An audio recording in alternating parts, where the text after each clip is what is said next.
Hello everyone, this is me Sakiya here. मैं आपके लिए लेकर आई हूँ एक और रीडिंग जो कि होगी उन लोगों के लिए जिनको लगता है कि आपका रिलेशनशिप ख़त्म हो चुका है, बट आप चाहते हो कि रिकन्सिलिएशन हो, आप चाहते हो कि आप दोनों का पैचअप हो, लेकिन आपको समझ नहीं आ रही कि ऐसा पॉसिबल होगा या नहीं। क्या सब कुछ एक्चुअली ख़त्म हो चुका है या फिर there is a chance of a reconciliation, वो जानेंगे हम इस रीडिंग में। सो स्टिक अराउंड। और रीडिंग शुरू करने से पहले रिमाइंड करवा दूं कि ये एक जनरल रीडिंग है, सबके साथ मैच कर भी सकती है और नहीं भी। तो जो बातें, जो मैसेजेस मैच करते हैं उन मैसेजेस को पिक करो और बाकी सबको छोड़ दो। अगर आप पर्सनल रीडिंग्स चाहते हो, पेपॉल से या इजी पैसेज पेमेंट कर सकते हो। सिर्फ तभी रीच आउट करो ताकि आपका भी टाइम मिस नहीं हो और मेरा भी। सो क्या आपका पैचअप हो पाएगा? क्या it is over between you two forever? Let's find out. क्या आपका पैचअप होगा आपके पर्सन के साथ या is it over? We do have to trust your own counsel first. The High Priestess.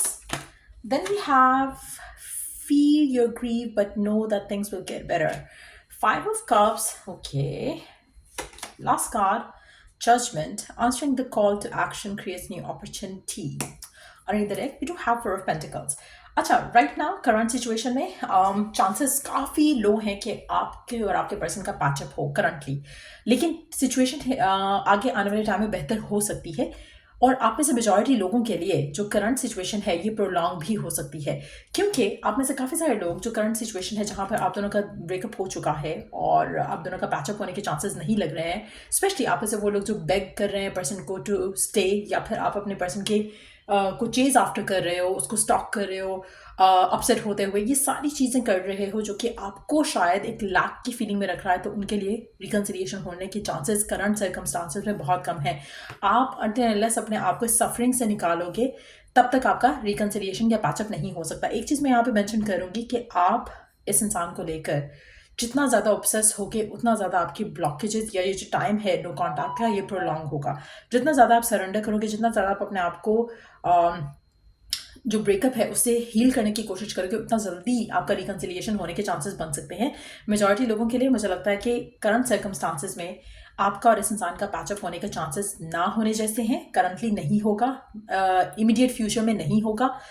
कुछ टाइम के बाद चीज़ें बेटर हो सकती हैं, चांसेस डेवलप हो सकते हैं। सिचुएशन जो है वो हो सकती है ऐसी जहाँ पर आप दोनों का पैचअप हो सके। आप में से कुछ लोग कैप्रिकॉर्न हो सकते हो, स्कॉर्पियो हो सकते हो, या फिर टॉरस हो सकते हो, या इंसान को डील कर रहे हो। लेकिन करंट सिचुएशन में मुझे नहीं लगता कि आपके पर्सन के एंड से आपको रिकन्सिलिएशन की सिचुएशन जो है वो डेवलप होते दिखेगी। आने वाले कुछ टाइम में आपको थोड़ा सब्र करना पड़ेगा।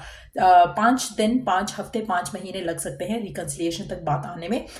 स्पेशली अगर आप स्टिल चेज आफ्टर कर रहे हो पर्सन को, तो मुझे लगता है कि चांस मिल सकता है आप दोनों को एक रिकन्सिलिएशन का। बट ये उन लोगों के लिए बहुत आसान हो जाएगा जो कि खुद थोड़ा अपने आप को कंट्रोल कर पा रहे हैं, अपने इमोशंस को कंट्रोल कर पा रहे हैं, बिलीव रख रहे हैं, फेथ रखते हुए सरेंडर कर रहे हैं। अगर आप ऐसा कर रहे हो तो आपका रिकन्सिलिएशन जल्दी हो सकता है। लेकिन अगर आप ऐसा नहीं कर रहे हो and you are holding on to it very tightly, और आप अपने आप को, अपने इमोशंस को कंट्रोल नहीं कर पा रहे हो, स्टॉक कर रहे हो पर्सन को और बेग कर रहे हो कि मत ब्रेकअप करे, तो ये सिचुएशन आपके लिए बेहतर नहीं होएगी। 4 से 5 महीने स्टिल आपको लग जाएंगे रिकन्सिलिएशन के लिए। लेकिन अगर आप ऑलरेडी इस जगह पर हो जहाँ पर आप फेथ के साथ, बिलीफ के साथ, डिवाइन के ऊपर सरेंडर कर रहे हो सिचुएशन को, तो फिर आपके लिए आपकी सिचुएशन जो है वो बेटर होती है। आप देखोगे 5 हफ्ते के अंदर अंदर सिचुएशन बेटर हो जाएगी, पर्सन और आपके दरम्यान में कम्युनिकेशन हो पाएगी। आप में से मेजॉरिटी लोगों के लिए करंट सिचुएशन में जो है बहुत ज़्यादा को डिपेंडेंसी जो है वो दिख रही है यहाँ पर, और शायद ये आपके एंड से है जिसकी वजह से ब्रेकअप हुआ हो सकता है, या वाइस वर्सा भी हो सकता है कुछ लोगों के लिए। लेकिन जो चीज़ें कही गई हैं, बोली गई हैं, हुई हैं इस सिचुएशन में, ये चीज़ें इतनी जल्दी भुलाई नहीं जा पाएंगी, ना आपके एंड से ना आपके पर्सन के एंड से। इसलिए इसको टाइम देना, स्पेस देना ज़्यादा अच्छा है, बजाय इसके कि इसको जैसे कुछ लोग होता है ना, ब्रेकअप होता है तो वो लेट इट बी करते हैं, they don't try to fix it there and then. Specially अगर कोई अगली ब्रेकअप हुआ है तो आपकी सिचुएशन कुछ अगली जैसा ही दिख रहा है यहाँ पर। और अगर गिवन सर्कमस्टांसेस में आप एक दूसरे के साथ स्टिक अराउंड करने की कोशिश करोगे, जितना स्टिक अराउंड करने की कोशिश करोगे उतना सिचुएशन खराब होगी। जितना ज़्यादा सरेंडर करोगे, रिलैक्स करोगे, अपने आप को भी कूल डाउन करने की कोशिश करोगे और पर्सन को भी कूल डाउन होने का टाइम दोगे, आपकी लिए रास्ते खुल सकते हैं रिकन्सिलिएशन के। लेकिन आप में से काफ़ी सारे लोग, मुझे लगता है कि राइट नाउ शायद आप बहुत ज़्यादा बेगिंग स्टेट में आ चुके हो इस पर्सन को लेकर, जहाँ पर यू आर थिंकिंग कि नहीं बस ये हो जाना चाहिए, बस पर्सन पास आ जाए, बस पर्सन बात कर ले, दैट हैज़ टू एंड। जब तक ये खत्म नहीं होगा आपका रिकन्सिलिएशन का फेज नहीं शुरू हो सकता आपके पर्सन के साथ। आप में से मेजॉरिटी लोगों के लिए मुझे लगता है कि आपके पर्सन और आपके दरमियान में जो एक ब्रेकअप वाली सिचुएशन है, ये आने वाले टाइम में इम्प्रूव हो जाएगी, लेकिन आपको चाहिए गिवन सर्कमस्टांस में, आप में से कुछ लोग एरीज लिब्रा भी हो सकते हो, या कोई फायर साइन भी हो सकते हो, एरीज, लियो, सैजिटेरियस, या इन साइंस को डील कर रहे हो सकते हैं। लेकिन मुझे लगता है कि आने वाले टाइम में अगर आपकी जो ब्रेकअप की रीज़न रही है वो कमिटमेंट है, वो शादी है, वो सिचुएशन को आगे लेके जाने की बात है, जो कि आपके पर्सन रेडी नहीं थे इन सब चीज़ों के लिए, उन लोगों के लिए रिकन्सिलिएशन डेफिनेटली होगी, पैचअप डेफिनेटली होगा। आपके पर्सन और आपके दरम्यान में जो भी एक इरिटेशन है, एक नेगेटिविटी है, एक ईगोइस्टिक एक कंसर्न है, जिसकी वजह से आप दोनों एक दूसरे को राइट नाउ बात नहीं करना चाह रहे हो, ये चीज़ें ख़त्म हो जाएंगी। आपके पर्सन को आपको स्पेस देना है, things gonna get back to normal. Let's take 2 more cards to see के गिवन सर्कमस्टांसेस में आपके लिए क्या करना बेटर है। A new start is coming, so just know that as a fact कि आपके और आपके पर्सन के दरमियान में चीज़ें ख़त्म नहीं हुई हैं, परमानेंट ख़त्म नहीं हुई हैं, चीज़ें वर्कआउट हो जाएंगी। एक न्यू स्टार्ट, एक न्यू चैप्टर आप दोनों का होगा, बट उसके लिए आपको अपने आप को पॉजिटिव रखना है और अपने आप को किसी भी तरह के नेगेटिव माइंडसेट में इंट्रैप नहीं करना है। आप में से कुछ लोगों के लिए मुझे लगता है कि आपकी ज़िंदगी में जो आपके पर्सन के साथ जो सिचुएशन चल रही है, इसको पॉजिटिव होने में टाइम लगेगा, डिपेंडिंग ऑन कि आपका मेंटल स्टेट क्या है right now. Let me take 1 card for the middle of the deck just to see कि आपकी एनर्जी क्या है करंट सिचुएशन में। We do have the page of cups, don't let your emotions get in the way. आप right now बहुत ज़्यादा emotional हो रहे हो, बहुत ज़्यादा इमोशनली सेंसिटिव हो रहे हो, ये सब नहीं करना है आपने, जिसकी वजह से आपके रास्ते में रुकावट आ सकती है। आपके पर्सन की energy towards you right now, देख लेते हैं एक कार्ड, 9 ऑफ पेंटिकल्स। आपके पर्सन राइट नाउ खुद के ऊपर फोकस करना चाहते हैं, वो आपकी तरफ ड्रॉन है, लेकिन उनका ईगो उनको रोकेगा। उनको अभी फिलहाल उनके ऊपर उनको टाइम दो, उनको खुद के ऊपर वर्कआउट करने दो। स्पेशली अगर आपके पर्सन वर्कaholic है, कमिटमेंट देने से भाग रहे हैं, लेकिन they have feelings for you, और आपको ये पता है, और इस वजह से आप लोगों का ब्रेकअप हुआ क्योंकि वो अपनी पावर में आने के लिए रेडी नहीं है to take this connection forward. तो मुझे लगता है कि आपको इस इंसान को टाइम देना चाहिए, स्पेस देना चाहिए, चीज़ें ये खुद वर्कआउट कर लेंगे।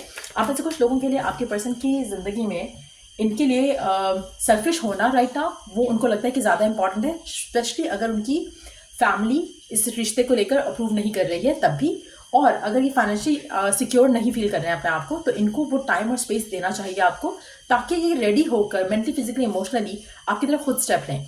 सो लेट्स टेक लास्ट 2 कार्ड्स। ज़्यादा कार्ड्स आ गए, but let's see what they have to add. 4 of cups, unexpected person reach out करेगा आपको जब रेडी फील करेगा, प्रिपेयर्ड फील करेगा।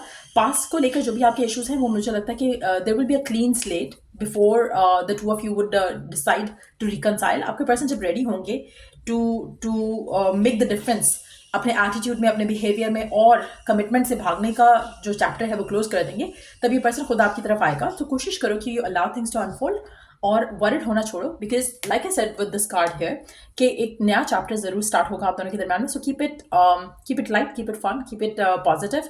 अपने माइंडसेट को थोड़ा रिलैक्स करो रिगार्डिंग दिस रिलेशनशिप। रिकन्सिलिएशन होने के चांसेस काफ़ी स्ट्रॉन्ग है। आप में से काफ़ी सारे लोगों को ऑलरेडी लगता है कि you are destined to be together. इस फेथ को स्ट्रॉन्ग करो, स्ट्रेंथन अप करो, और अपने फियर को ब्लॉक करो, और अपने आप को रिलैक्स रखो। सो ये रीडिंग आप लोगों की, अगर आपको हेल्प मिला हो, गाइडेंस मिली हो इस रीडिंग से, तो don't forget to like, share and subscribe. अगर आपको अपनी पर्सनलाइज रीडिंग चाहिए अपनी पर्टिकुलर सिचुएशन के लिए, तो आप मुझे रीच आउट कर सकते हो। चलो, द नेक्स्ट रीडिंग आप लोगों के लिए। Take care, bye.